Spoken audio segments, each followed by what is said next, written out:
तो गाइज़ हम ना अपनी प्रॉब्लम से लड़ लें, लेकिन कहीं ना कहीं जो हमारी परवरिश होती है वो हमें डिपेंड करती है कि हम अपनी प्रॉब्लम से कैसे लड़ेंगे। क्योंकि स्टार्टिंग जो हमारी परवरिश की होती है वो तो ऐसी होती है कि हमें प्रॉब्लम फेस करना सिखाया ही नहीं जाता कि हमें हमारे ऊपर प्रॉब्लम आती है तो हमें कैसे फेस करना है। कहीं कहीं घरों में ऐसे दुबका के बच्चों को रखा जाता है ना कि उनसे कोई मतलब नहीं, वो अपना खाना पीना खाएं सोएं और बस दुबक के रहें। तो कहीं ना कहीं मैं भी ऐसे ही घर परिवार से रही हूँ, तो मेरे लिए आज थोड़ा सा स्ट्रगल है मेरा दिल, लेकिन ये है थोड़ा सा कहीं ना कहीं अपने माँ बाप को ही कोसती हूँ कि क्यों ऐसे माहौल में हमें पाला गया। क्योंकि जो बाहर की दुनिया होती है ना वो आपके औलाद के लिए ऐसा बिल्कुल भी नहीं सोचती है कि आपकी औलाद जो है दुबक के रहे, उसके ऊपर कोई आँच आने से पहले वो हमारे ऊपर है। तो इसीलिए मुझे थोड़ा सा कभी कभी अपने मम्मी पापा के ऊपर गुस्सा भी आता है कि हमें ऐसी परवरिश नहीं देनी चाहिए। देखो आज हमें अकेला छोड़ दिया गया है और अपनी प्रॉब्लम से लड़ने के लिए जो भार होता है ना उसमें झोंक दिया गया है। तो आज आपकी बेटी अकेले रह भी रही है तब आपको उसकी बिल्कुल भी फ़िक्र नहीं है कि आपकी बेटी कैसे रहेगी, कैसे सब करेगी।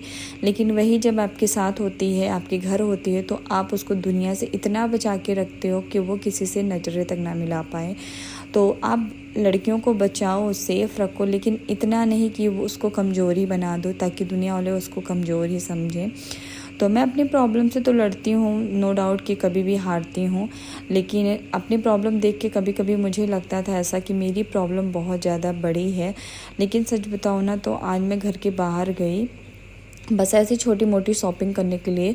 तो गाइज़ मैंने देखा ना एक लेडी है, उन्होंने दुकान खोल रखी है और जब उनसे कोई चीज़ कोई मांग रहा था ना तो बेचारी बहुत ज़्यादा डिस्टर्ब हो जा रही थी, वो समझ नहीं पा रही थी। तो मेरे से ना नहीं रहा गया, मैंने उनसे पूछ लिया कि आपकी दुकान है और आपको नहीं पता है। तो वो मेरे से बताने लगी कि मेरी दुकान नहीं, मेरे हस्बैंड की दुकान है और मैं जो है यहाँ पे कभी नहीं आती थी। मेरे हस्बैंड लाना भी चाहते थे लेकिन मैं आती नहीं थी और अभी 2 महीने पहले उनकी डेथ हो गई है। तो मेरे पास छोटे छोटे बच्चे हैं जिनको पालने के लिए मुझे आना पड़ता है, लेकिन अब मुझे कुछ भी समझ में नहीं आ रहा है। तो ये बोल के वो रोने लगी और फिर कहीं ना कहीं मुझे भी बहुत ज़्यादा बुरा लगा कि क्यों मैंने पूछ लिया।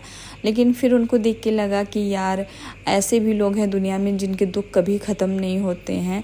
तो जब भगवान दुख दे देते हैं ना तो उसको कोई दूर नहीं कर पाता। और मेरे दुख तो खैर इंसानों द्वारा दिए गए हैं जिनसे मुझे लड़ना है और हर हाल में जीतना है। उनको दिखाना है कि मैं लड़ सकती हूँ, टूट सकती हूँ, लेकिन मैं कभी हार नहीं सकती हूँ। तो आप जितनी मर्जी उतनी लड़ाई मेरे साथ लड़िए और ऐसे मुझे